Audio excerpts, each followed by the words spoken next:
Welcome to New Atlas Live. I'm Brian Berletic. Joining me today is Scott from Kalibrated. Welcome, Scott. Thanks for having me. It's always great to have you. And as we usually do, we'll be talking about the situation in Ukraine. We are now in the third month of Ukraine's offensive.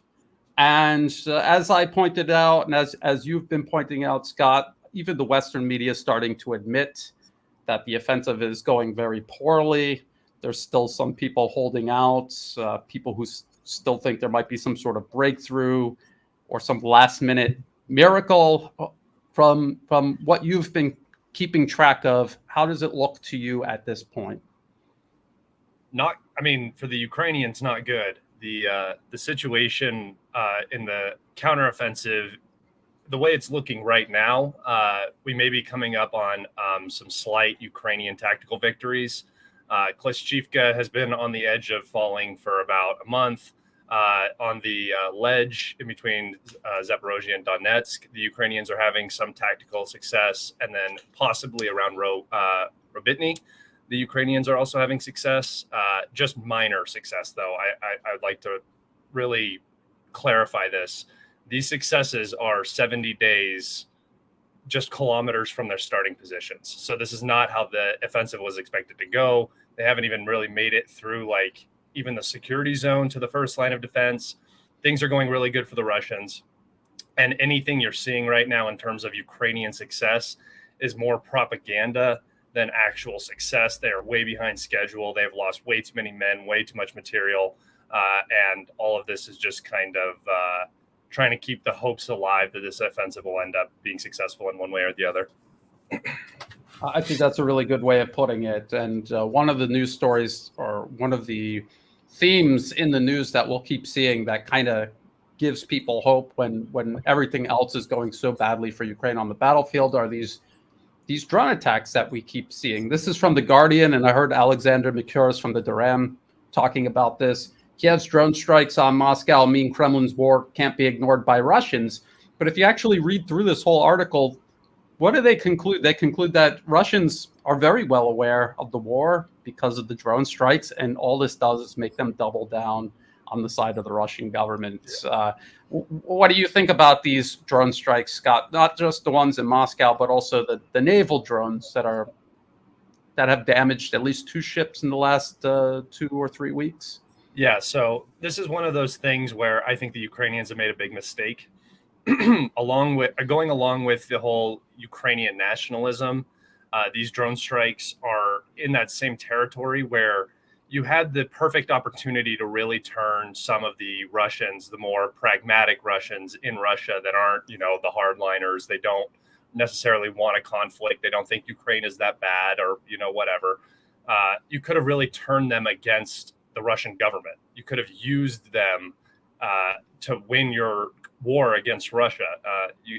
They specifically, a lot of the Russophobia, these drone strikes, literally just terrorist actions. Daria Dugina, the cafe in St. Petersburg, where the Ukrainians are intentionally going after, reporters and people like that, not really military targets. It just makes you seem like less of a victim. I think that's a major mistake. They could have really rode the moral high ground and convinced a lot of people in the world that they were the victim of the situation. And instead now they're acting out. And I believe that they're acting out in these terrorist actions on Moscow.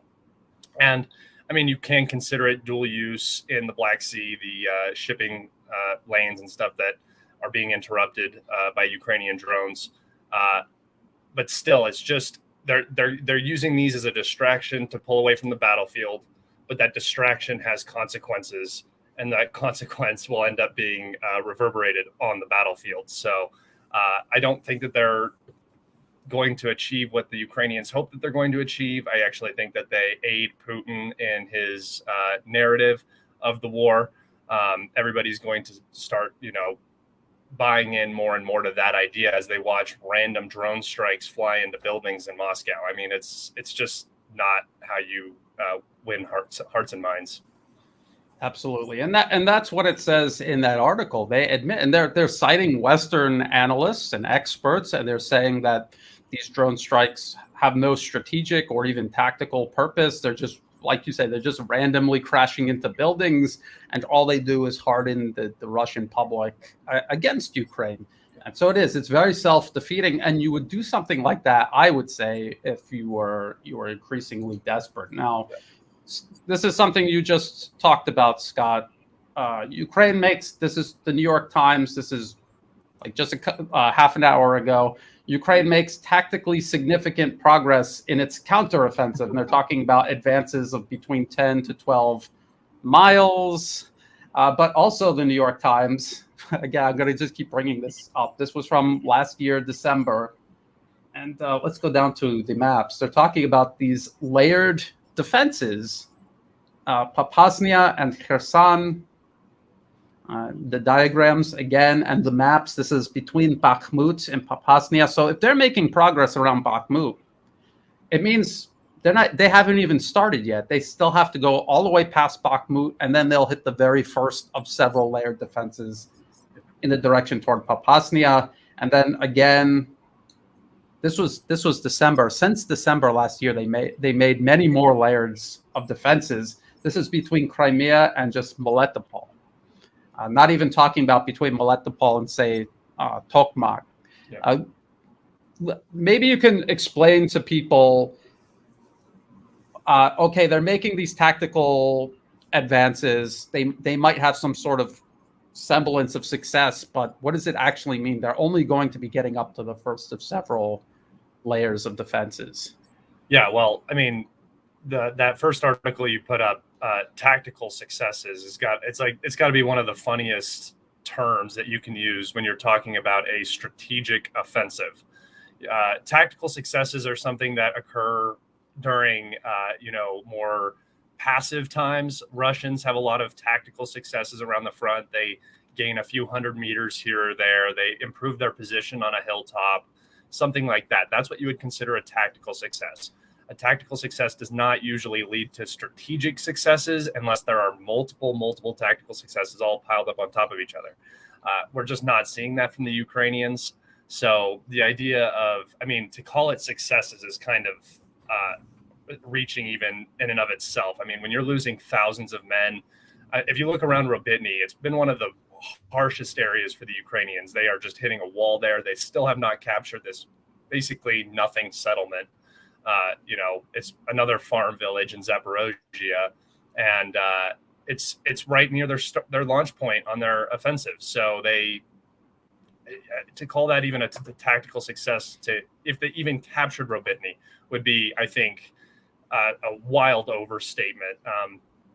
And once you get past these first towns, which the Ukrainians are having immense time overcoming, they're going to run into more minefields, more fortifications, dragon's teeth, trench, anti-tank trenches, just things that they haven't even had to deal with, and they're not making progress. They've ran into fortifications, but nothing like what's even deeper.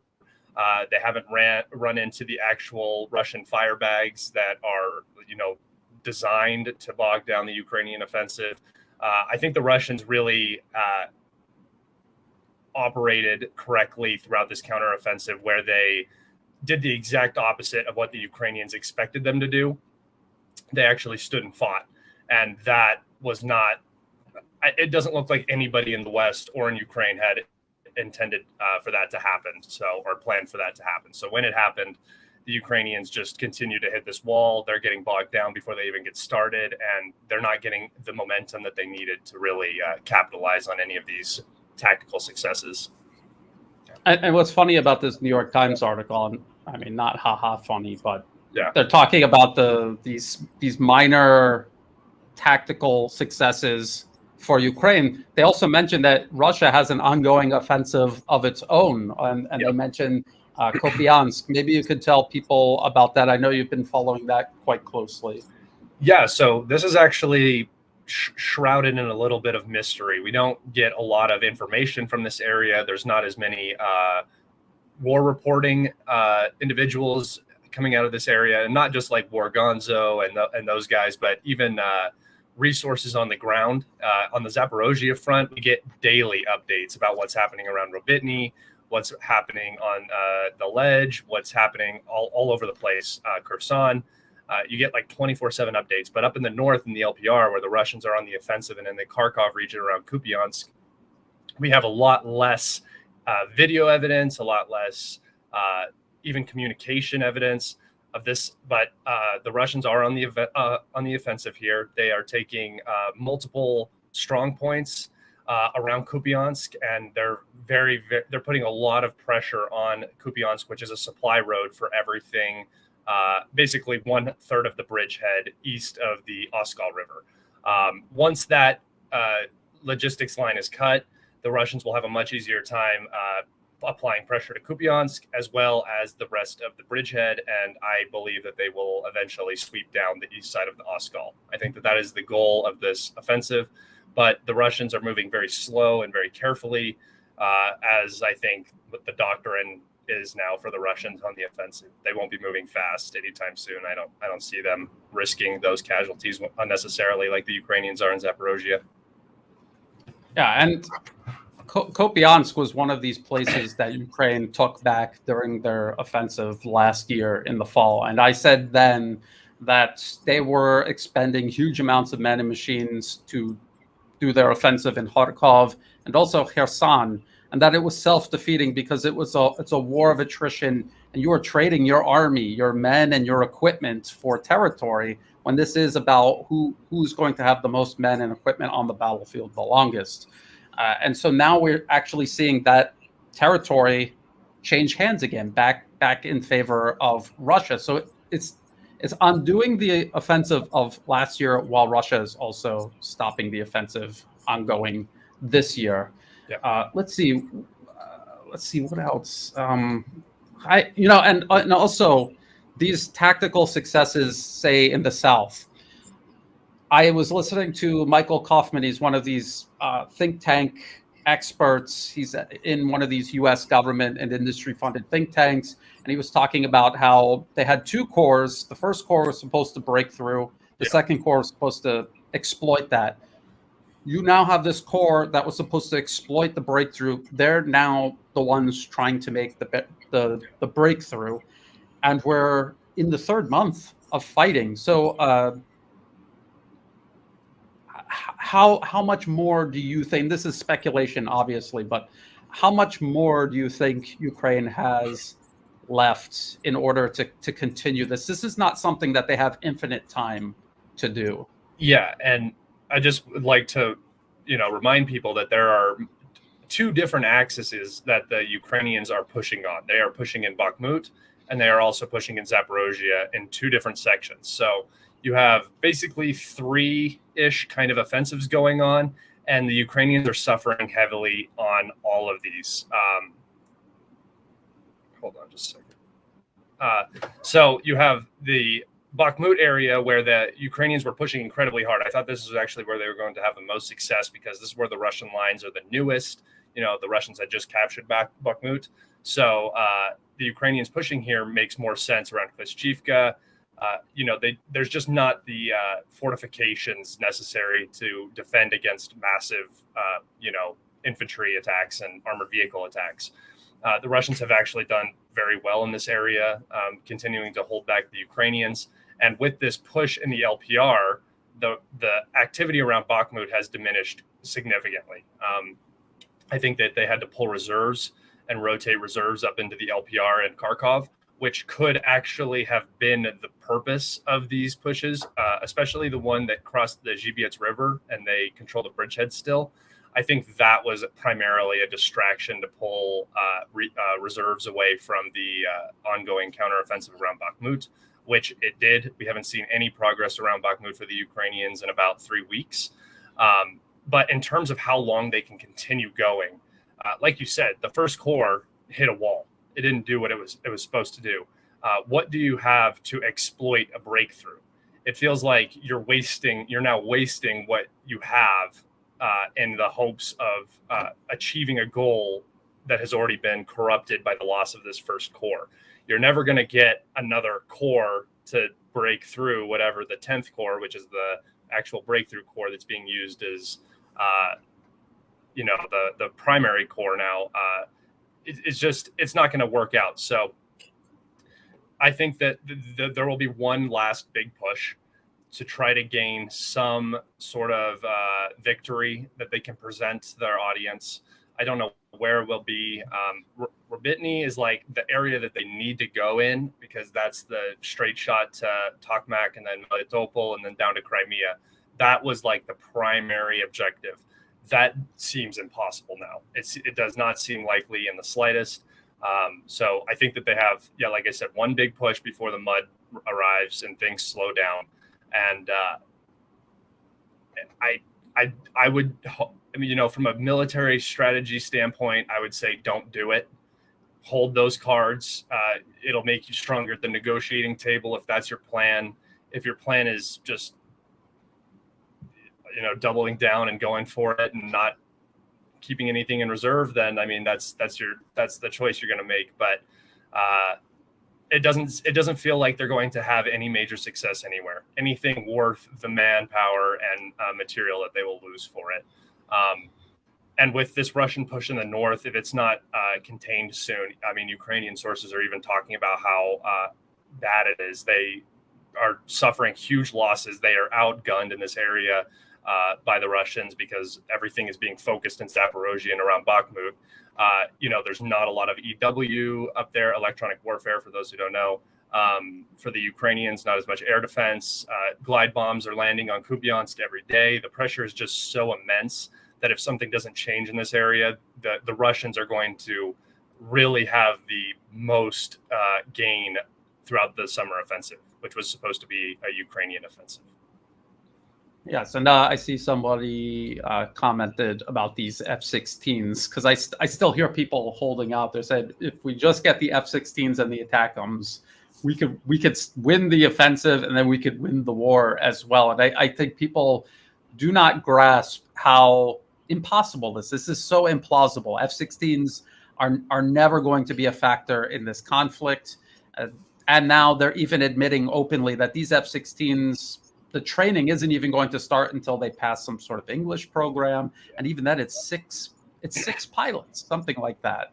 And so not until sometime next year. And a lot can happen between now and next year. And as far as the ATACMS go, again, if any of these were war-winning capabilities, Russia would have won already because they have more of all of this. Yes. Now, Scott, you follow a lot of what's going on Telegram. I actually follow your Telegram channel to filter through, because there's so many resources out there. What about the actual fighting on the ground? What type of tactics or weapon systems do you see being utilized? How are things changing over the course of the offensive? For the Ukrainians? For either side, Ukrainian or Russian. Yeah, so for the Ukrainians, they started with an armored push. That was the beginning when we saw the Leopard pile up. We saw the demining vehicles stopped in the fields. That's how they started. One thing that Zaluzhny is known for is constantly rotating tactics. If something's not working, he changes it. He doesn't continue doing the same thing over and over again, hoping for different results. The definition of insanity. So he's at least got that right. And they moved to more of a mosquito sort of swarm tactic, where it's a lot more infantry, a lot more light vehicles moving quickly across open territory, which is great. And it achieved some minor tactical success again. But what's missing when you don't have armor is protection for infantry. And the infantry losses skyrocketed over basically, there was that 2 weeks in June, and then from mid to late June to like mid-July, the Ukrainian infantry casualties went up like immensely. So one thing Ukraine does not have a lot of is well-trained, combat effective manpower. This is something that they've struggled with, and even what they're using has kind of shown that it's not who they're using, I guess, rather, has shown that they're not really capable, which is this NATO-trained army. They were all green. They weren't like reserves that were sent away to Europe to get trained. These were guys that had no military experience, picked up off the streets, sent to NATO countries. They trained for 3 months, and then they were sent back. And there's just not the experience. There's not the cohesion. This offensive was really up against the wall from the beginning. So when you're talking about tactics from the Ukrainians, I think they're just trying everything that they can to succeed. We're seeing a lot more, kind of asymmetrical stuff with, bridge strikes that don't really matter. It's a lot of like propaganda stuff. It's really seeming like this offensive is going nowhere, and the command knows it, and they're starting to do. They're starting to exercise force in other directions, like with hitting the shipping lanes. The Russian SIG ship that was transporting oil to Syria. That has nothing to do with this conflict. It has nothing at all to do with the conflict. The only thing that I can see that achieves is trying to force the Russians to rejoin the grain deal, which benefits the EU. And by doing that, Ukraine is serving some sort of purpose, because right now in their counteroffensive, they're not doing what they need to do. Support is going to slowly start fading, and they have to do something. So that is a slight change of tactics. I would say it's a distraction, but it also serves some larger purpose in terms of support. But yeah, it's not looking good. Everything that they're trying seems to be, succeeding temporarily, but then the Russians adapt. And I think that is the big change in tactic that the Russians have made, is they are adapting so much quicker on the battlefield. This is not the army that went in 2022. This is a sharp new army that is using technology to its advantage. Every time we see a Ukrainian attack, we see it from 3 different drone angles. The drone warfare for Russia has basically peaked. It is incredible now. The only thing they're missing is heavy strike drones, which I'm sure are on the way. They're trying to produce those, but I would say that is the major tactic that has changed for the Russians, and they are using it to their advantage. They're also using a lot less artillery, because they are using these drones to more accurately call in artillery. So the Russians are just getting leaner and meaner, while the Ukrainians are, attriting. Basically, they just don't have the replenishment. They don't have the weapon systems to really even be changing tactics on the battlefield in a significant and meaningful way. Yeah, and something I want to remind people of is that Russia created these defenses in layers for a very good reason. They are fully prepared to fall back to positions further behind the lines. This is meant to absorb any heavy Ukrainian pushes. So when the New York Times or these people on Twitter, these so-called experts, talk about these successes, this is just Russia using their layered defenses the way they were meant to be used, to absorb any sort of powerful strike by or assault by Ukraine. They'll do counterattacks to get that territory back, just so that they could use it to absorb the next attack without even having to fall back. But even if they do fall back to layers further behind the lines, this is exactly why they made these layered defenses in the first place.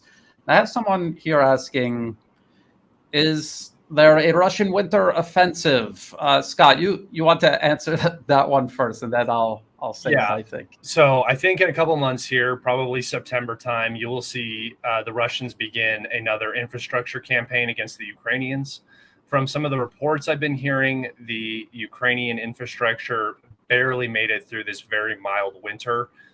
The Russians weren't particularly aggressive against power plants. They hit one in Kryvyi Rog, one in Kiev, and maybe 2 more, one in Kharkov, and then 1 more somewhere else, which is not the totality of Ukrainian power infrastructure. If they would have gone after every plant in the country, there wouldn't be any power to the country right now.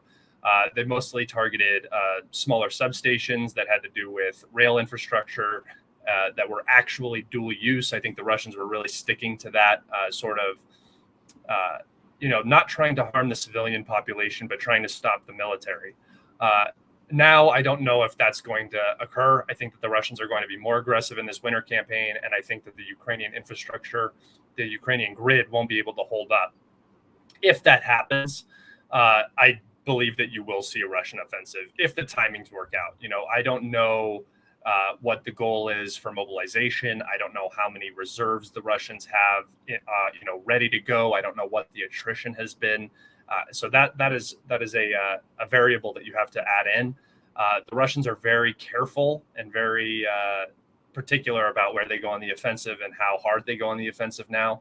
So, you could see nothing throughout the winter and just see a continued attrition of Ukrainian forces until there's literally nothing left. And then the Russians will go. I do think that from a geopolitical standpoint, a strong Russian offensive this winter would be one of the best things that they could do. If they made some big gains, achieved a lot of success, I think that would put the West on the back foot, and it would really create the conditions for negotiations in Ukraine. If Russia continues to go slow, I think the West may identify that as weakness and continue doing what they're doing, continue supplying weapons, continue training men, and continue financing this war. I think the U.S. just asked for an extra $24 billion in financial support for Ukraine, which is, just another $24 billion out the window, gone. Taxpayer money. Bye. Yes. And people have to remember, the U.S. isn't going to run out of money. This is something else Alexander Mikuris was talking about in one of his recent videos. You're not going to run out of money. What you are going to run out of, however, are things to buy with that money, because the Western military industrial outputs just simply cannot keep up. Now, I hear this often, and I think it's a legitimate point that people bring up. I hear this all the time. Russia has superiority in numbers, air, artillery, ammunition, experience, preparedness in defense. When are they going on the attack? And this is what last winter, everyone said there was going to be a Russian offensive, and there wasn't. And Russia never said that they were going on the offensive. And when you actually really think about it, if they go on the offensive, they will have the same problems Ukraine has. You send your troops forward. They're out in the open. They're exposed. They're going to fall. They're going to fall over landmines.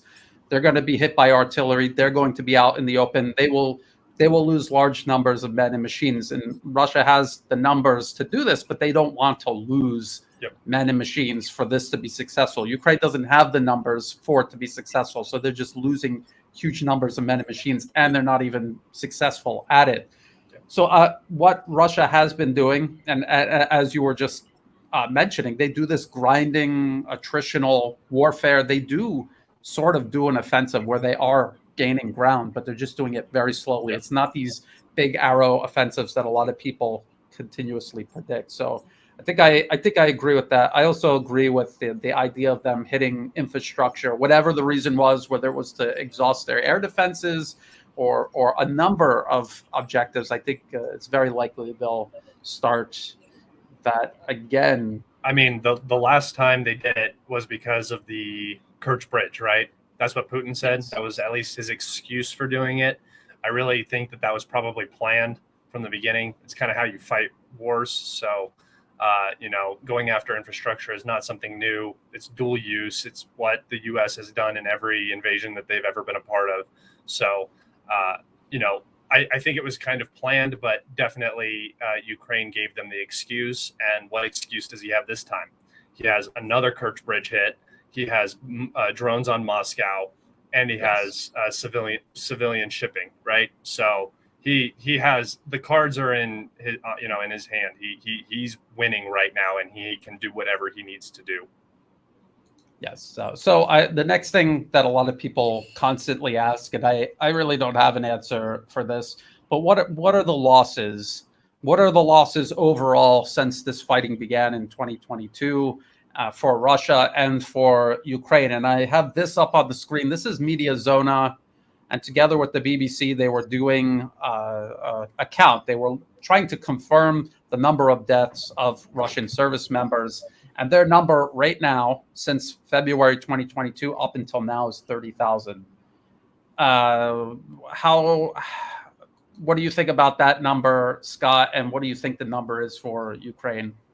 Yeah, so 30,000 is probably going to be slightly lower than what the Russians' actual number is, just because these are all social media and obituary confirmed losses.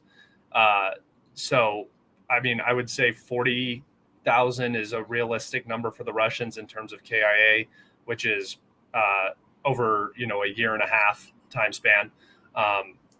You're probably looking at another 60 to 100,000 wounded. To varying degrees, whether they return or not is up for debate. So I would probably put Russian total casualties and in terms of not returning to combat at around 100,000.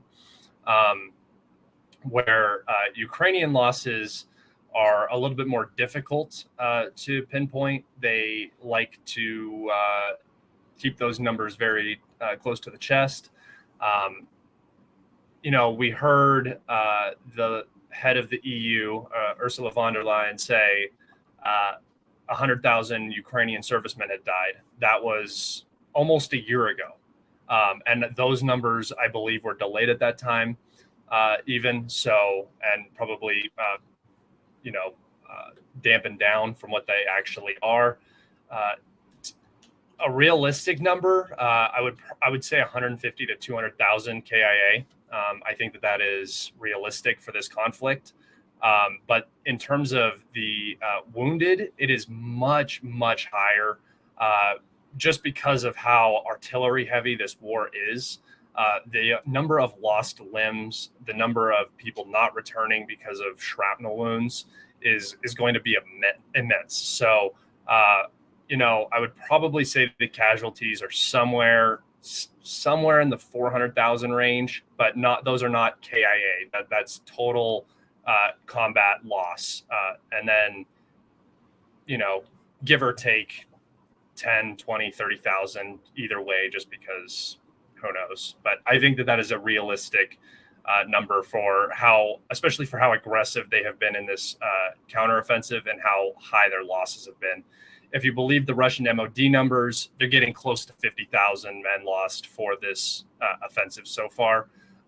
If you don't believe the MOD numbers, I would probably put it closer to 30,000 KIA over the three different, I guess you could say four if you include the Kherson bridgehead area, axis of advance. And it's not looking good. Either any way you put it, the Ukrainians have suffered immensely for this, and the saying to the last Ukrainian is really starting to become reality. It's unfortunate. Yes, and actually, I have found that the Russian Ministry of Defense numbers for both Ukrainian losses and Russian losses have been more or less on the money. That media zona number of 30,000, they did that. They've been announcing this for maybe the last year or so, every couple of months. And there was one point where Russia gave their last number of Russian losses, and it matched. It was very close. It was much closer than these claims we hear out of Ukraine General Staff and their claims of Russian losses. So there's that. And I've noticed, and I don't know if you've noticed this, Scott, I've been reading the Western media, their assessment of the offensive and how it's been going very badly. Articles like this from Vox, and they admit that the losses for Ukraine are catastrophic in terms of manpower and equipment. So what do you say to these people out there who have huge followings and people in the public place their trust in, who say, no, Ukraine isn't losing, they're not losing anyone, their vehicles are all fine, everything is great, they didn't even get started with this offensive? I mean, how do you respond to people like that? How do you get through to people who buy into that? Well, it's difficult because people are very, very constrained to their bias. So if you say something, especially people who are in echo chambers, if you try to talk to them about what's going on, what the reality is, it usually hardens their position. If they hear something that they don't like, they recede into their shells and then they'll just hold fast. I would usually, the way I would intellectually approach this is I would say, look at a map. Look at a map. What were the Ukrainians saying? What were the West saying a couple months ago? I just saw a tweet by Ben Hodges, General Ben Hodges, that was talking about Crimea being isolated now. at the end of summer. And if you remember what he had said before the summer began was that Crimea was likely going to be, or the Ukrainians were likely going to be at the gates of Crimea by the end of summer. We're here, and the Ukrainians haven't made it 3 kilometers deep anywhere on the front. So that would be the first thing I would say is just look at a map. Does this look like success to you? If this looks like success, then you're lost. I mean, I can't help you.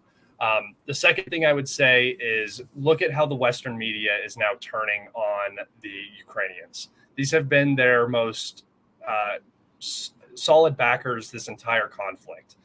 The New York Times, the Wall Street Journal, all of these different news outlets, mainstream media outlets have been so pro-Ukrainian to the point of, Ghost of Kiev, Snake Island, all of the propaganda stuff that everybody who actually followed the conflict immediately, said that's not true. That's not real.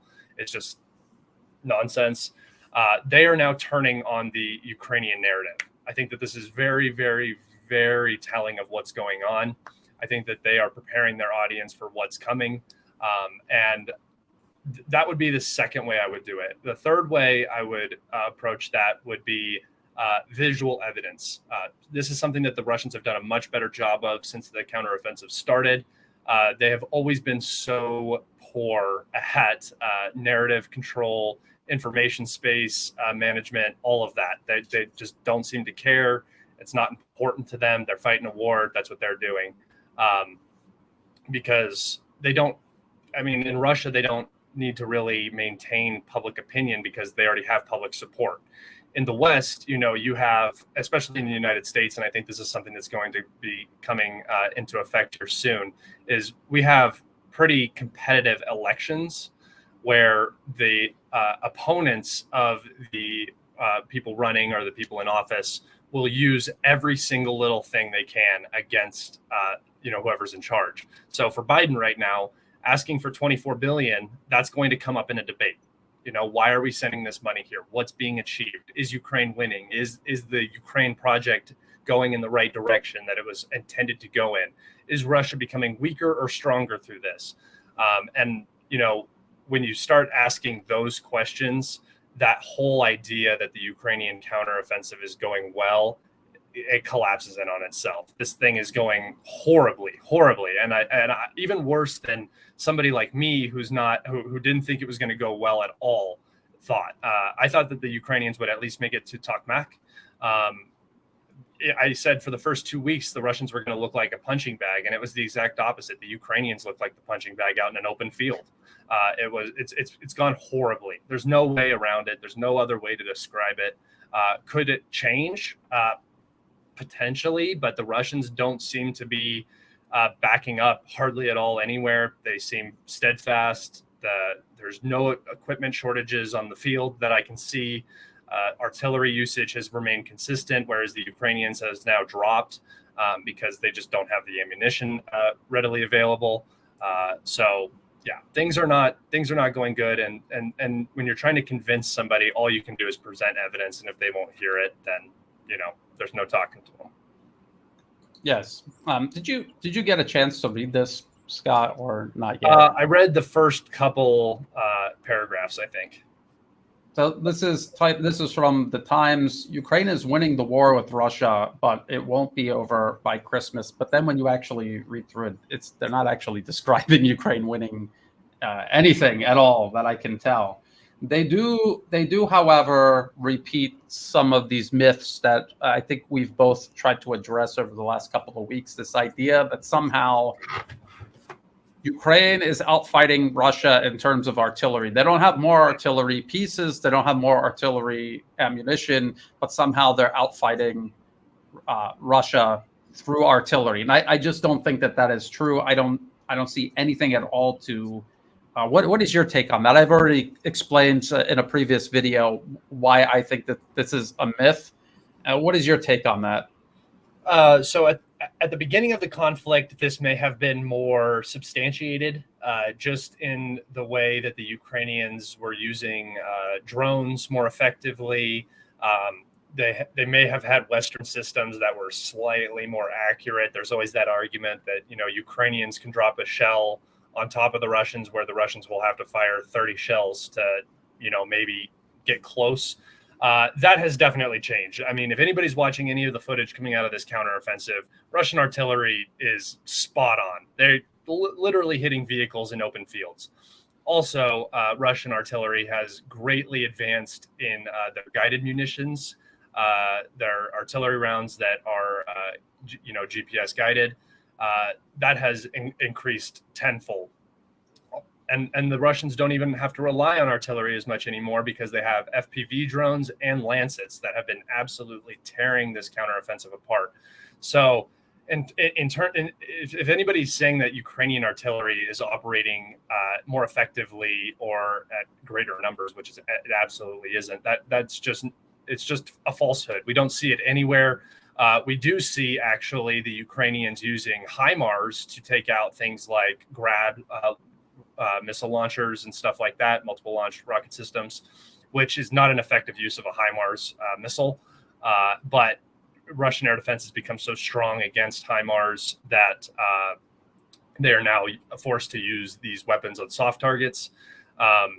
And, that is another bad sign. You don't want to be using $100,000 rockets on, trucks, basically. It's what a Grad is.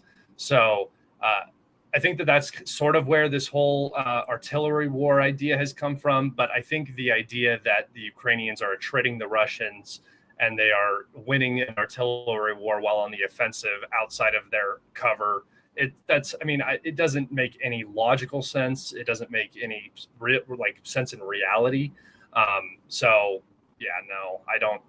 There's nowhere on the map where the Ukrainians are more effectively utilizing artillery against the Russians. I think the reason why they're saying that is because the Ukrainians aren't moving anywhere. So all the Ukrainians are actually doing is firing artillery. That's the only successes we're seeing is artillery strikes on Russian positions. That's a good point. I was just going to say that the only videos coming out is not of Ukraine making any kind of progress, because they're not, but they are hitting things with their artillery. I mean, that is a fact. They are hitting things. They are killing Russian troops. They are destroying Russian equipment. And so this is the only evidence they have of any sort of success. Of course, there are positions that this fighting in the gray zone, there are positions Ukraine takes, but then Russia takes back. So these are these tactical vignettes that I've heard Michael Kaufman actually warn people about. You look at these tactical vignettes, don't try to extrapolate everything that you think you know about the conflict based off of these, because there's so much more to the story.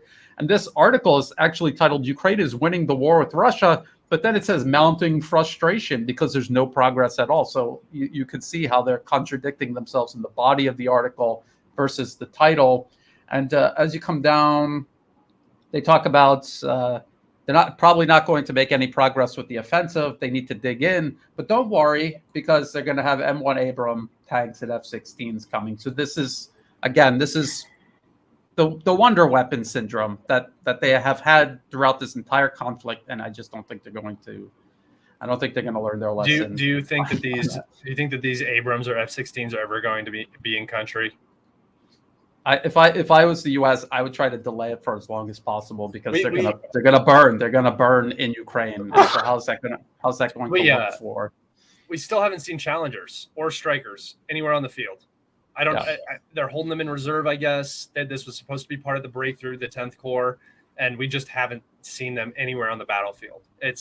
I do think that these are being that the West is telling the Ukrainians not to use these weapon systems.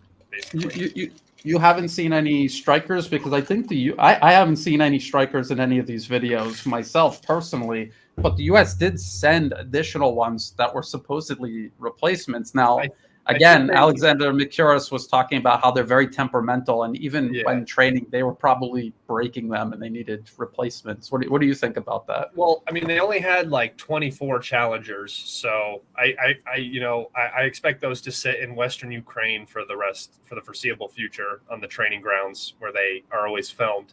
The Strikers, there's been some like very blurry, possible sightings, some possible hits, but also they look the same as BMPs. So from the sky, it's a 8-wheeled vehicle that has a gun on top. It's kind of hard identify them, but we haven't seen them used in any significant way like Bradley's or Leo's. So they're somewhere. My guess is that we'll end up probably seeing them up in the north if the Russians start making serious breakthroughs. That armored division or corps, whatever, that armored group is going to be sent up there to stop that breakthrough. Just like we saw with the Swedish CV90s. Yes, I was just going to mention them. Yeah, yes. The Bradley copy. We've seen those up in the north, which, you don't really want to be using your best equipment to defend against a Russian push when you're on the offensive. Yes, and those CV90s have been found and destroyed by all different types of Russian. They already have one in Moscow, so. Yes. Yeah. So again, all of these Western weapons, as it turns out, they not as advertised. No. Let's see, what else do we have? Is there anything, Scott, that you specifically want to cover that I haven't brought up yet? Yeah, I wanted to ask you about your thoughts on how you think the West saw the Ukrainian offensive going, because I made a tweet about this yesterday, and I've been thinking about this a lot. It seemed to me, I'm just going to lay it out timeline-wise, that the West wanted the Ukrainians to go on the offensive in the spring. The Ukrainians weren't ready. They weren't ready in the summer when they started. So it was delayed till the summer. It was very telegraphed, but I believe the West thought that the Russians were going to turn the tail, like they did in Kharkov, like they did in Kherson. They just really bought into this idea that the Russians were not going to fight, because whether it's morale or whatever it is, they just assumed that was the assumption, was that the Russians were going to, get out of there. So from June 4th, when the operation started, you had the dam blown. You had all, this massive push to Rabitny, where we saw the pileups. There was no breakthrough. And then from June 4th to June 11th, I think that the West was expecting massive Ukrainian gains. And that's what they were going to present at Vilnius in Lithuania at the NATO summit. That didn't end up happening. And so that NATO summit was very neutered. Nothing happened. It was a big nothing burger. Everybody was expecting some, security guarantees, something to do with NATO, something, talking in that direction. Didn't happen. And then over the next, 2 months, the Ukrainians were supposed to complete their operation to the Sea of Azov, come up to Crimea, and from that position, the negotiations in Saudi Arabia were to begin, and that's where they were going to come to the negotiating table and give the Russians an option. And that's why they didn't include them in this negotiation. And then once again, the Saudi Arabia thing completely collapsed. There was no progress made in any direction. Nobody could agree on territorial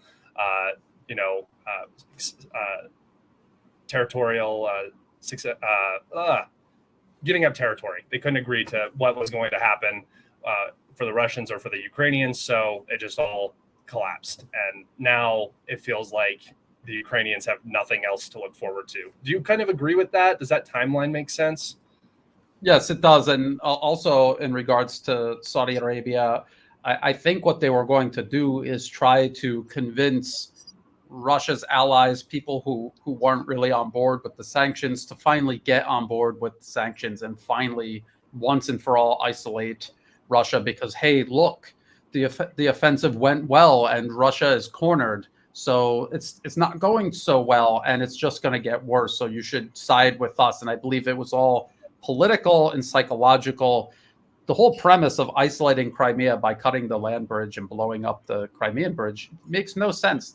It has been part of Russia since 2014. The bridge wasn't built until 2018. The land bridge wasn't established until 2022. Russia can sustain Crimea without the land bridge and also without the Crimean bridge. The whole idea that they were going to somehow cut off the Crimean Peninsula, it's ridiculous. They have boats. They have airlift. They can do that.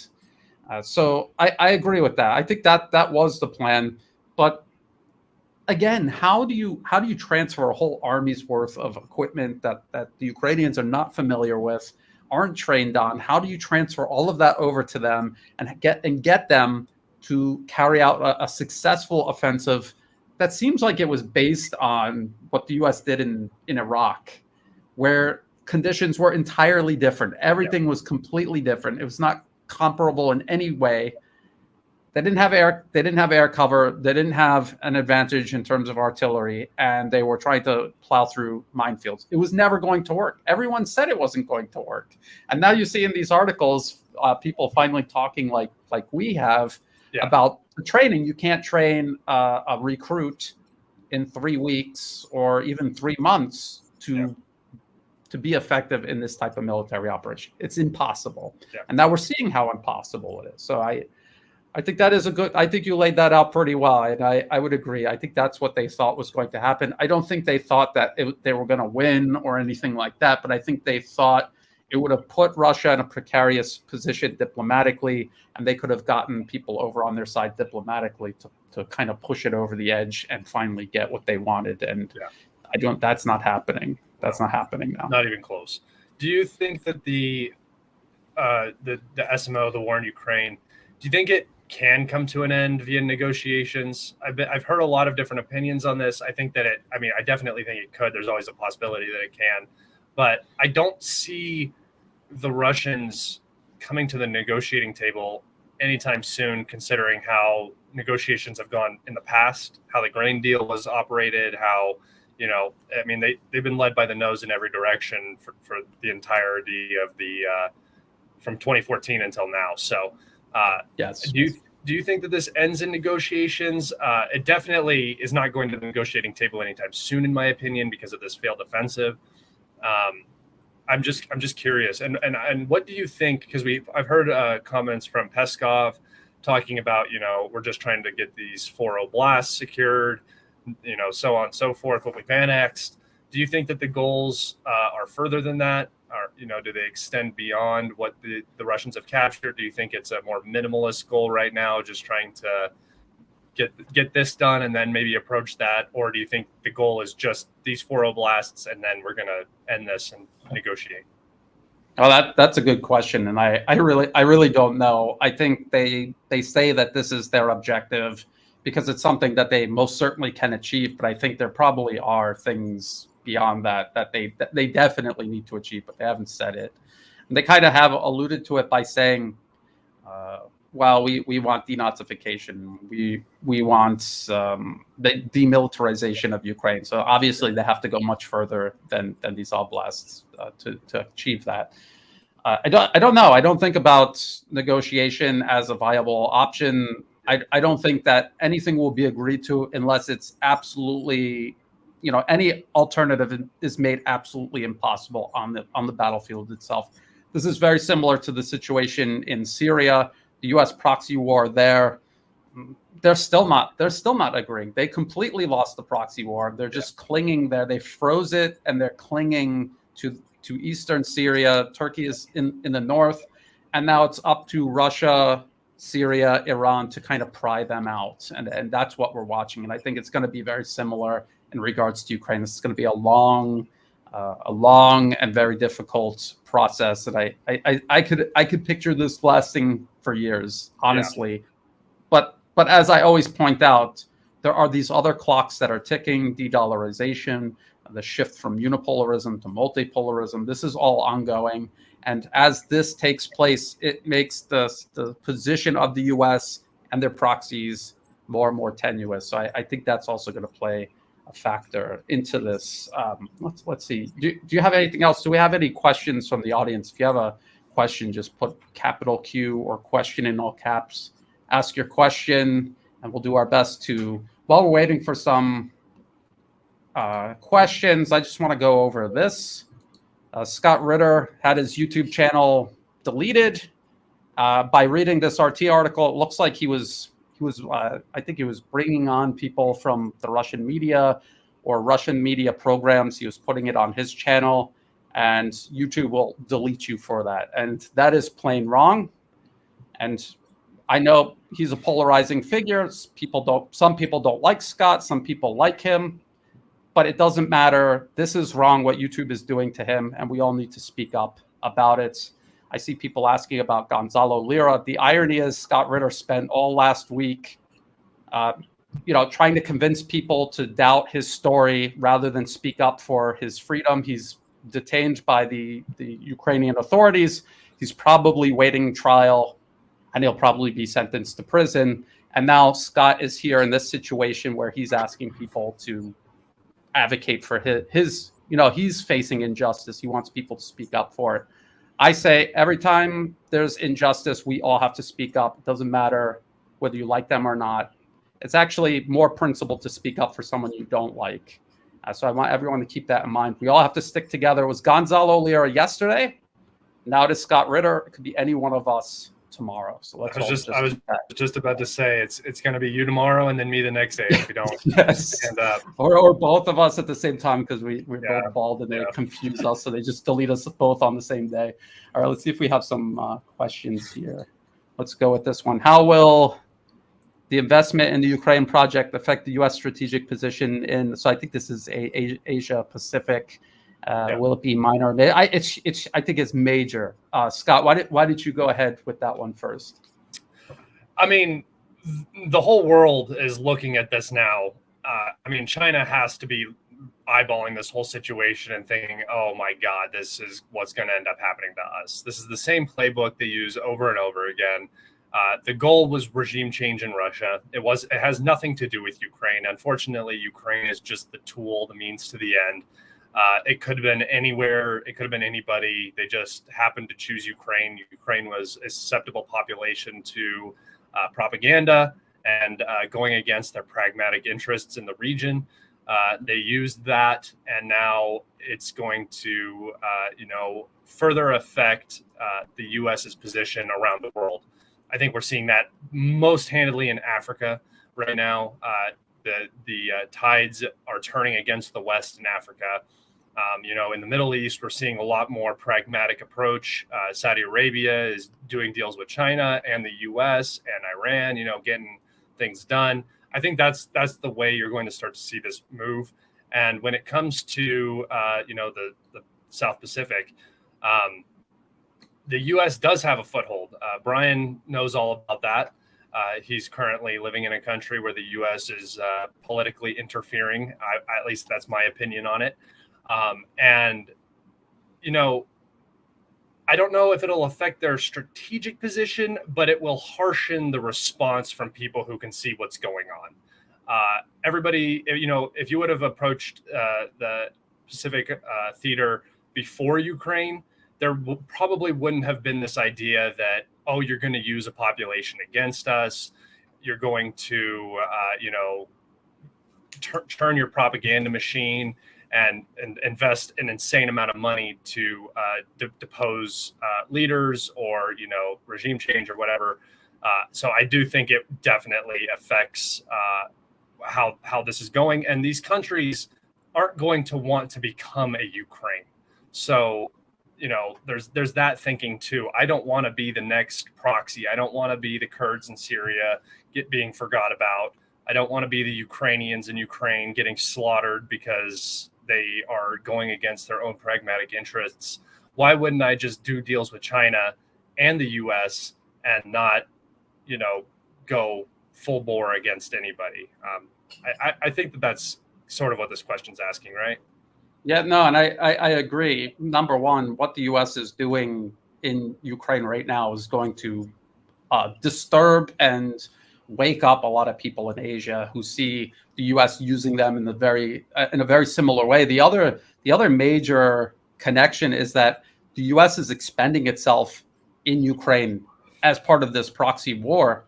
What are they going to have left to use in the Pacific against China? So this is the whole story about, well, if they intervene in Ukraine and they use their air power, the U.S. and Europe use their air power, that's air power they're not going to have to use if they provoke a war with China. Scott, you were going to say something. Yeah, and I was just going to say there's also another angle on this where you won't have the political ambition in the United States or in the West to do this again after Ukraine. If Ukraine fails and they don't achieve what they're hoping to achieve out of it, you're not going to have people on board to do it again somewhere else. There's going to be definite hesitation when it comes to that. And you're also not going to have the domestic support to go do this in another place if Ukraine fails. And if it is properly publicized that this Ukraine project has failed. Unfortunately, most of the American population, at least, is massively uneducated on anything that has to do with anything outside of their state, let alone their country. So most people don't even know what's going on in Ukraine. Most people have forgot that there's even a war happening. It's just so out of mind, especially if you don't watch mainstream media news, and you never hear about it.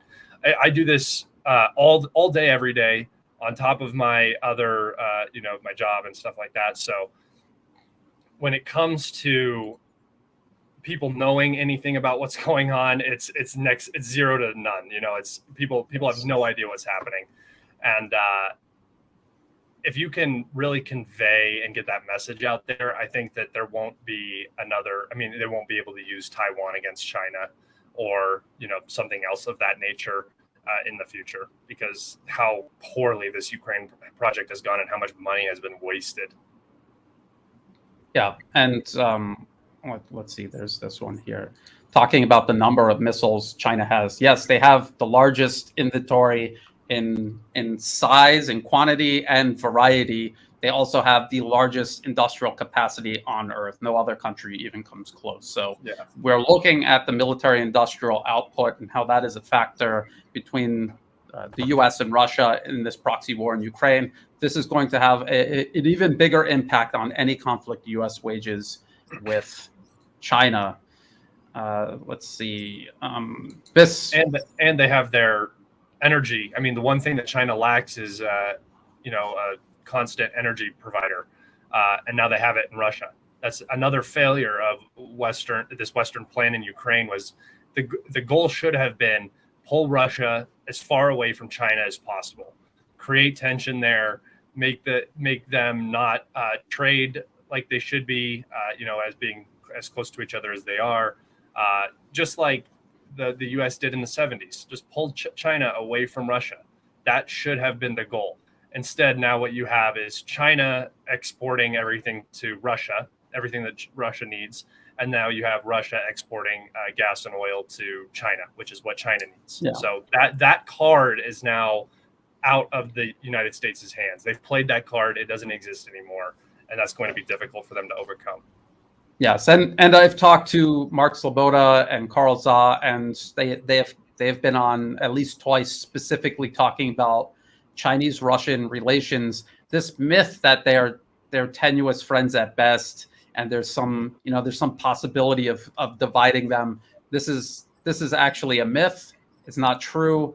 They have so much that they've been working together on so many different levels. The fact that the U.S. is trying to encircle and contain both of them, that's just one extra reason for them to stick closer together and help each other through this. Will the first of the 3 lines of Russian defenses ever be actually breached during this counteroffensive? I don't know. I thought that they would have. I thought that Ukraine would have made it through at least several of the layers of defense, and then the offensive would die strangled in this salient. But they haven't even got through the first one. What do you think about that, Scott? Yeah, so if they really commit very heavily, they're not too far away in some areas. I still think that we could be looking at 10, 20, 30 kilometers of penetration. I think that's a very realistic idea for this offensive. They could get to the second line. They could get through the second line, but the losses are going to be catastrophic. I mean, there's just, and barring a full Russian collapse, which we haven't seen anywhere, there's no sign of it anywhere. The losses from that will be, untenable. They're not going to be able to hold the land that they gain. The Russians will quickly push back. I mean, even in the areas where the Ukrainians are pushing, we see constant Russian counterattacks. It's more like positional warfare than an actual offensive. So, if I was honestly, the odds of them actually getting through the first line are pretty, I would say pretty low now. But making it through the second line, probably not at all. And the third, I don't even think they'll ever see the third line. I don't think they're going to make it to Tokmak, Melitopol, any of those places. Yes, but that's if what we assume about troop dispositions on both sides is true.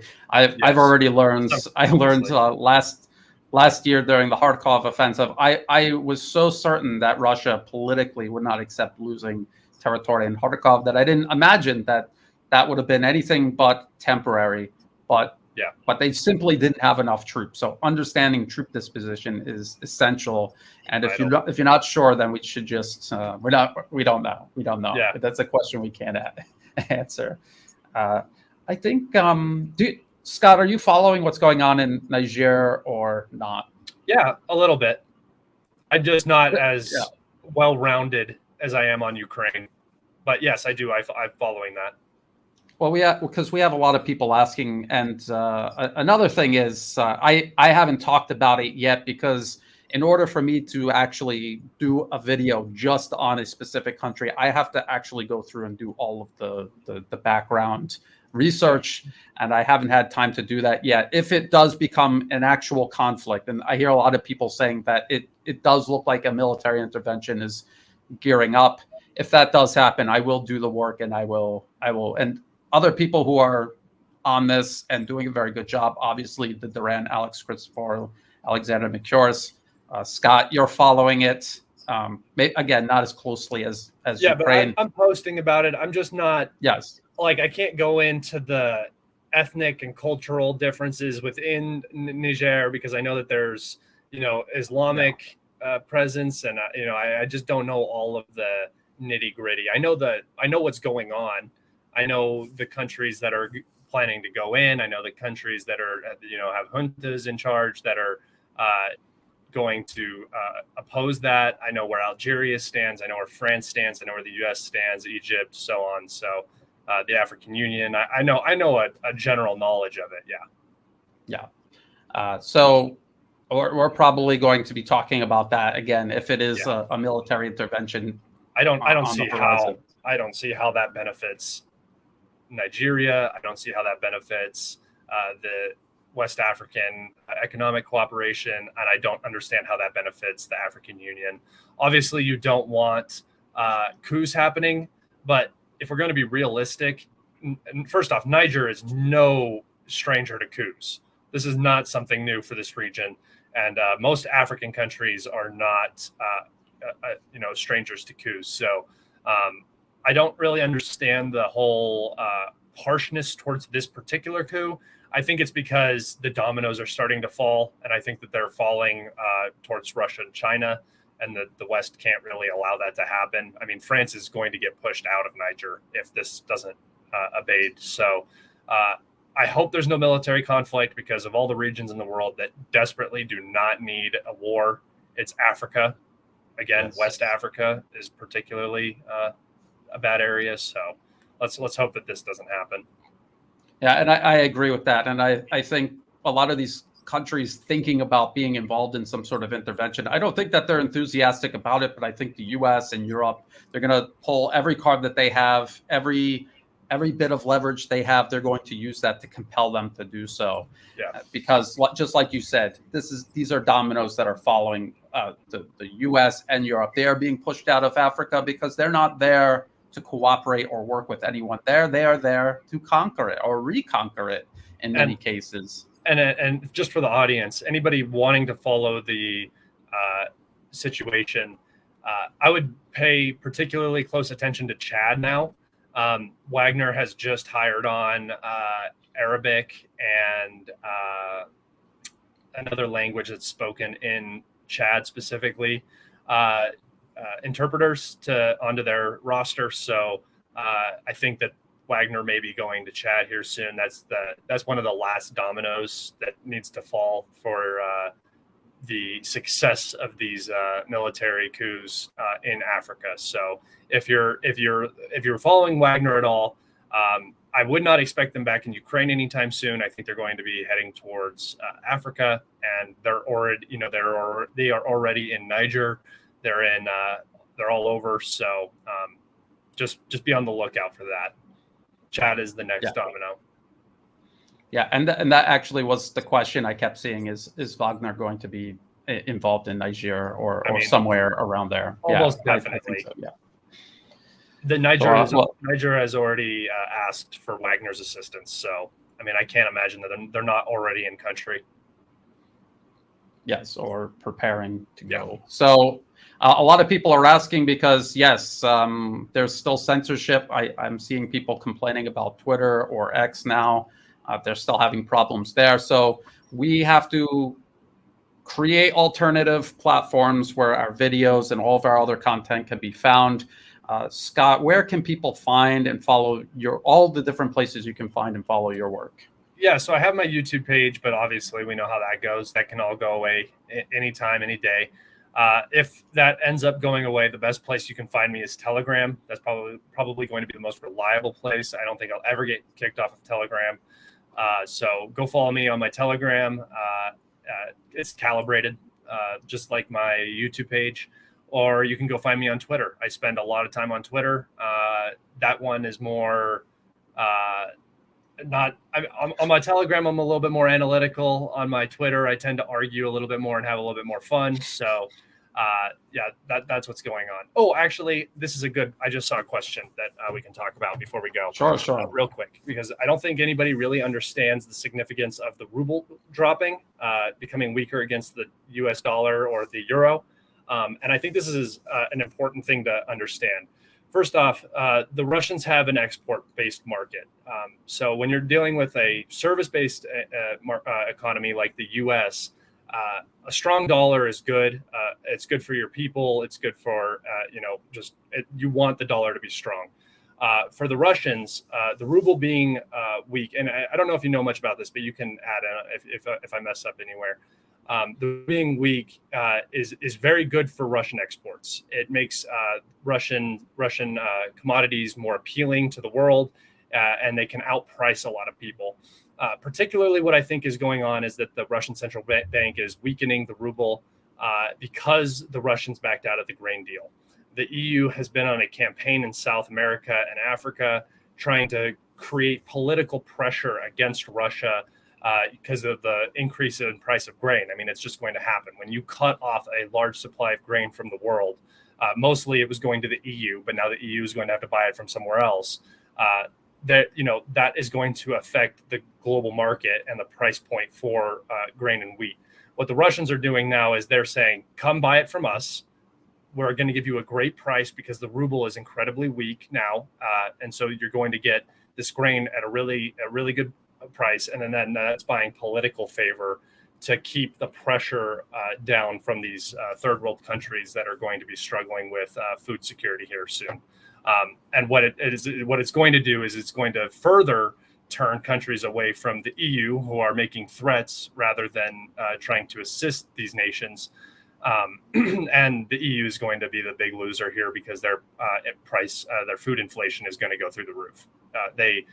I don't think people understand how dependent the EU was on the grain deal. They were significantly intertwined. So if you're in Europe, get ready for your food prices to start increasing. It's going to get rough. Okay, so number one, I want to agree with you. Countries that do a lot of export, they will deliberately weaken their currencies, specifically for the reasons you said. Thailand is another example of a country that will deliberately weaken their currency. So if they don't like Thailand and they see the Thai baht is going down, well, I mean, for Thailand, that is actually very good for them. They're not upset about that. Yeah. Also, in Europe, because of the sanctions on Russia and how they've backfired, the Europeans, their governments, they have been trying to paper over the impact that this is all going to have. There's subsidies in Germany, for example. People are saying, "Oh, I haven't seen the energy prices go up at all." It's because they're subsidizing it, and as soon as that becomes unsustainable, you will see a price increase. It is more expensive now, without a doubt, and it's not ever going to go back to being cheap the way that it was. So this is an unsolvable problem, I would say, for Europe, and it's just going to get worse, and their ability to paper over it is going to diminish over time. Would you say that that's accurate, Scott? Yeah. I mean, neither one of us are economists. I'm not. Yeah, no, neither one of us are economists. So obviously, grain of salt, do your own research. But the other key thing you need to look at is there's a lot of propaganda around. Oh, the ruble's at 100. it's 1 penny to a dollar, basically. First off, the Russians are not trading rubles for dollars. They're not trading rubles for euros. So that's not really a big deal. And the other thing you have to look at is the domestic situation in Russia. Is inflation increasing? No. Is anybody in Russia complaining about food prices, oil prices, anything? How far their dollar is going? Their ruble. No. So it's really just a number on a graph that has to do with Russian export market. And if it continues to get worse, obviously there's a point where you need it to stop. You can't have a completely depreciated ruble, but this is definitely the work of the Russian central bank. They are, because if they wanted it to be stronger, even if the situation wasn't good, they would manipulate it to make it look stronger. That's what currencies are. Everybody manipulates them to do what they need them to do. And if you want it to look stronger, you can do that, at least temporarily. And that's not what the Russians are doing. They're slowly dropping it down. It's like 1 or 2 rubles, a day, 5 or 6 a week. And now they've got it to 100 point. And we'll see where it stops. If it keeps going, then it's something to actually watch and pay attention to, because maybe it's out of control, but it's not, it's not falling off a cliff. It's just slowly being taken down. Yeah. Scott, are you okay on time? Can we do another 15 minutes? Yes, I'm good for questions. Okay, because I was just saying, people have to, whoever you like to follow in terms of geopolitics or anything else, try to find alternative platforms that they're on. I don't know if you're on Rumble yet, Scott, but you should go on Rumble. Yeah. And there's a way to link YouTube directly up to Rumble, so it'll automatically upload. That's what I do. Yeah. And I will put all of Scott's links and all of my links in the video description below, so people just check that out. And then after the stream is over, I will pin all of Scott's contacts and everything at the top of the comment section. Thank you for doing that, by the way. Thank you for coming on. So how about this? What will be the situation for Zelensky if Russia launches its own offensive and it succeeds? So I think we could expand this question out a little bit and just say, what is the situation for Zelensky? I would say that he's a bit of a puppet, but what happens with him will be very indicative of the overall status of this proxy that is Ukraine. Yeah. So I'm on the fence about Zelensky. First off, I think this poor guy got put into the absolute worst situation he could possibly be put into. He doesn't have the diplomatic experience to properly, work in this field. He's an actor. It is what it is. I'm not saying he hasn't done well for himself, but he's definitely not the person you want behind the wheel to make things happen. And I think he's in a very precarious situation right now where if he doesn't do exactly what the West wants him to do, he's going to be, ousted in some way, shape, or form. I don't know who replaces him, but right now it seems like he's on board fully with what the West wants, so he's going to stay for as long as he's needed. If the Russians start succeeding, I think that they're going to have to replace him because they can't have no negotiation Zelensky in office. He has said time and time again he's not going to negotiate 1991 borders, so on. So I think that his time, once the Russians start actually succeeding and this Ukraine project really starts failing, is going to be limited. Whether that turns into government in exile or whether that is a regime change, it's on the table still. There's no real telling what's going on behind closed doors, but the Western appetite for Zelensky's bullcrap seems to be fading fast. Like I said, you don't have a person who is particularly well-rounded in the political sphere in power for this position. He is a puppet, so he's doing what he's being told, but he makes mistakes frequently that make a lot of people very unhappy. And you continue to do that long enough, eventually it's going to come back and bite you in the butt. This is America's problem that they've had for decades and decades. The type of people who are willing to work with the United States lack the sort of human qualities that you actually require to properly run a country. They're proxies for a reason. So this is a problem that constantly pops up. This is another really good question, and this is something we have to really keep an eye on. What is the likelihood of Poland going across the border as Ukraine continues to further fail militarily? And this is the idea, the concept of the US or another proxy that they pick, creating a buffer zone in Western Ukraine, at least in Western Ukraine. What is your take on this, Scott? So, man, it's just such a toss-up. I think it really depends on how the Russians approach the situation. The ball's really in their court. If they continue what I would consider and what the West would consider to show weakness, and I don't really think it's weakness. I mean, it definitely isn't weakness. It's just their approach to the conflict. Then I think that the West will be much more willing to do things like actually intervene in some way to freeze the conflict, create a tripwire in Western Ukraine. I think if the Russians are aggressive, the West will respond to that appropriately. I think if the Russians continue to be passive, the West will get confident in their abilities to continue this conflict for as long as they possibly can. Do I think Poland wants to go into Western Ukraine? No, I don't think that benefits Poland at all.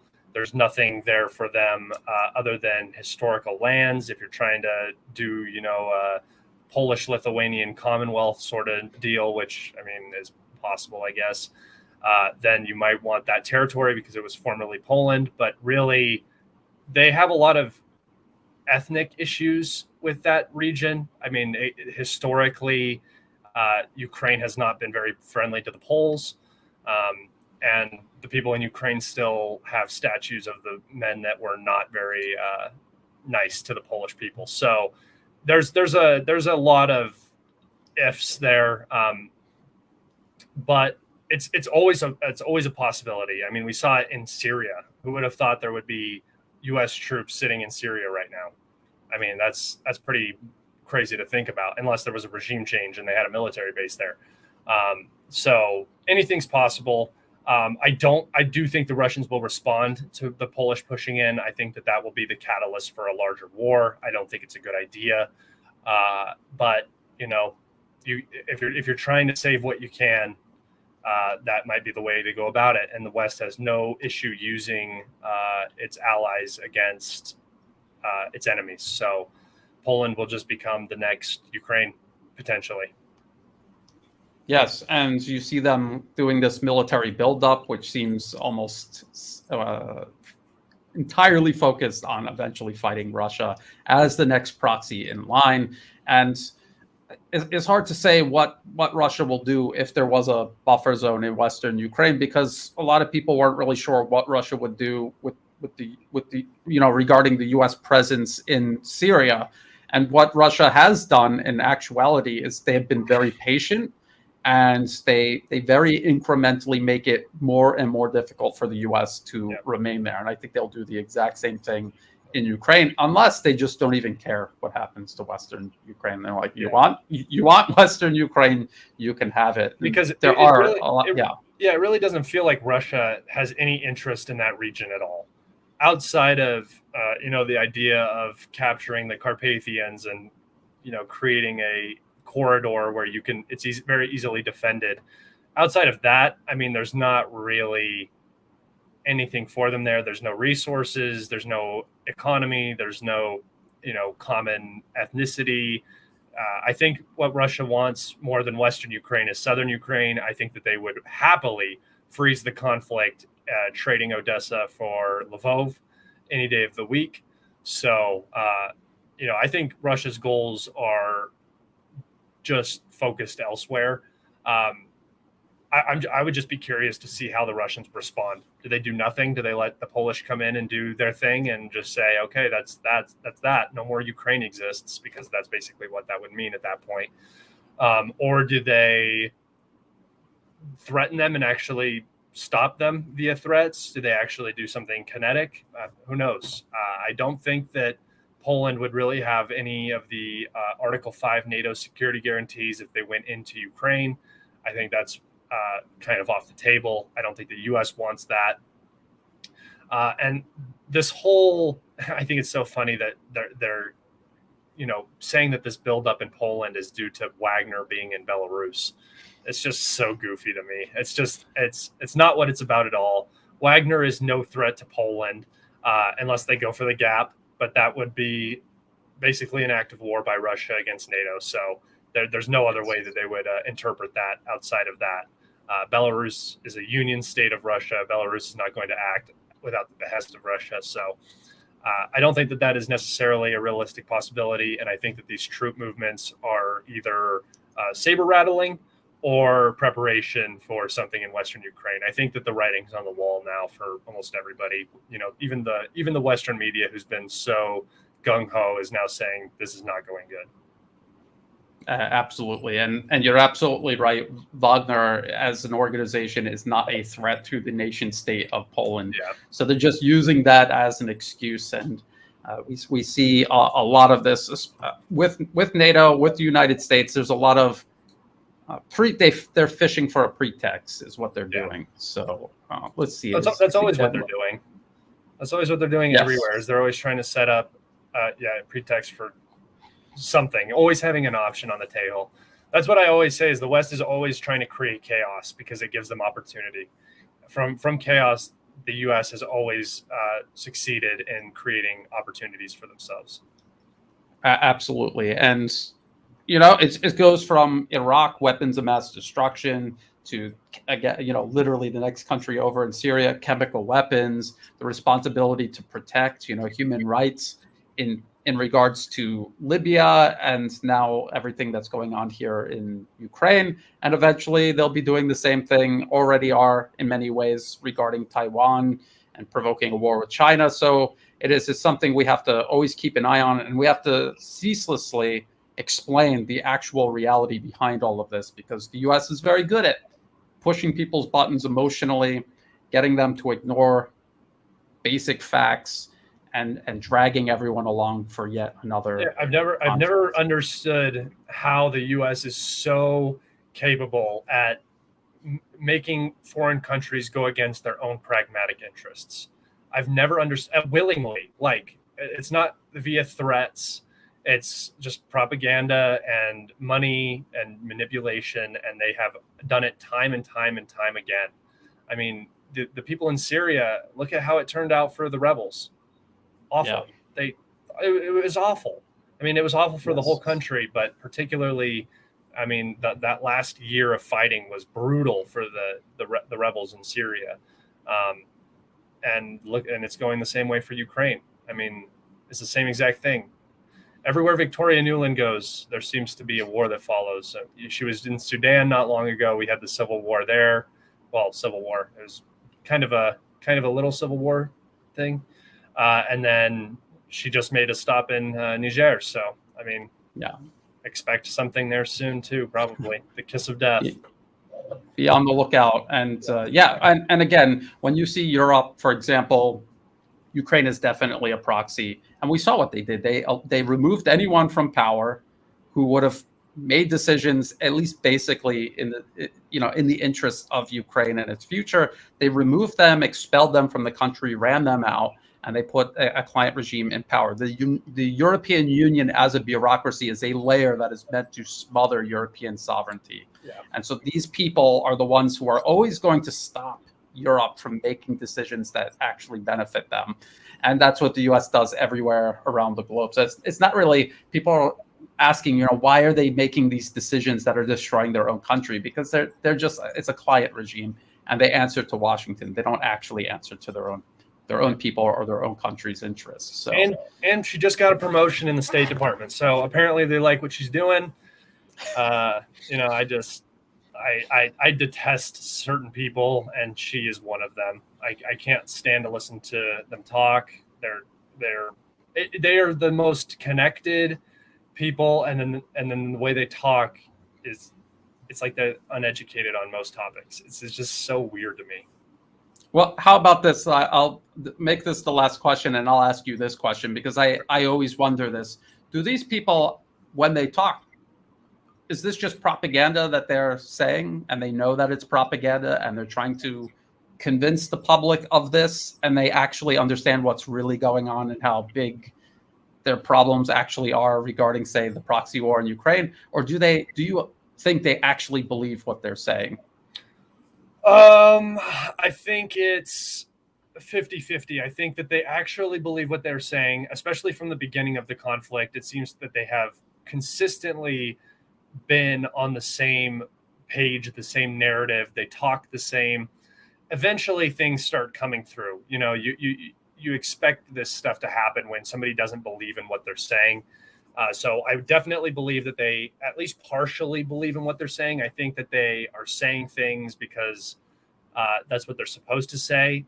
And the actual goals are not what their stated goals are. Like regime change in Russia, we saw a little bit of that sneak through, but that has never been an actual position of the U.S. government, regime change in Russia, but that's obviously what they were doing. I think it's also ignorance, 50%, because of how corrupt the intelligence community is. The intel that these people are receiving is the same garbage that's posted on pro-Ukrainian Twitter. I mean, literally, they use Oryx for everything, ISW for everything. It's you have propaganda outlets, basically, NGOs and the likes, that are putting out this information that the intelligence community ends up putting in their reports and delivering to these politicians. And what are the politicians supposed to say? The CIA is lying to me? I mean, that's what I would say instantly without even reading what they wrote. But they're not military experts. They're lawyers. They're politicians. It's what they do. They're just this is not their wheelhouse. So when they're in this wheelhouse, they have to listen to people who they think are knowledgeable. And that would be the intelligence community. And the intelligence community is rife with corruption, with lying. Everybody who is in the intelligence community ends up getting jobs at Raytheon, Boeing, after they get out, because they set these companies up for so much success and making money. And that's what they've done through Ukraine. That's what they're going to continue to do. So I believe it's 50-50. I think that they believe some of it. They believe in the idea of it. And then it's corrupted and reinforced by this intelligence that's just not accurate. Yeah, and I'm always asking this question. Michael Kaufman is someone whose analysis I have followed throughout the entire duration of the special military operation. He's obviously pro-Ukrainian. I think he was originally born in Ukraine. And he is an expert at one of these U.S. government and corporate funded think tanks. Actually, now he's been in at least two of them since this has been going on. And at one point he was saying about, Ukraine has the advantage because NATO can help them reconstitute brigades. Yeah. But when I heard that, I was thinking, you cannot just build a brigade out of thin air. That's impossible. It will never work. And he said this all the way up until the offensive. And now that the offensive has been a complete failure, he's now realizing that, no, you can't build brigades out of thin air. And I maybe he honestly believed that. He just didn't know, because these people are kind of out of touch, and they're surrounded. They're in an environment where all of these bad ideas are constantly reinforced, and you're encouraged not to contest any of these bad ideas. And it's a tropism, and eventually you get failure. And I think that's where we are. And that's part of it, right? In your intelligence community, if you want a strong intelligence community, you want people coming to you and saying, no, this isn't real. This is not what's going on. We need to change this. We need to adapt this. Or this is not what's happening. We need to figure out a way to fix this so what we want to happen actually starts happening. And that's not what happens in the U.S. intelligence community. I imagine that it's the same in MI6 and so on, because it's more of a political infrastructure now, where if you don't do what you're supposed to do and what goes in line with what people want to happen, you will not be promoted. You will be demoted or fired out of positions. You do not get paydays like the other people do. It's like failing to success. Nobody who's actually being a successful intelligence analyst is making it to the top and making it to, Biden's ear or the State Department's ear, because that's not what they want to hear. It's this echo chamber that just degrades and decays, and then you have this, and then everybody is looking around like, oh, well, how did this happen? How did Ukraine offensive not go as well as it should have? It's because nobody was sitting there like me and you going, guys, you cannot just create brigades in 3 months. They're not going to be successful. What is your assumption that the Russians are going to run away? Why are you making this assumption?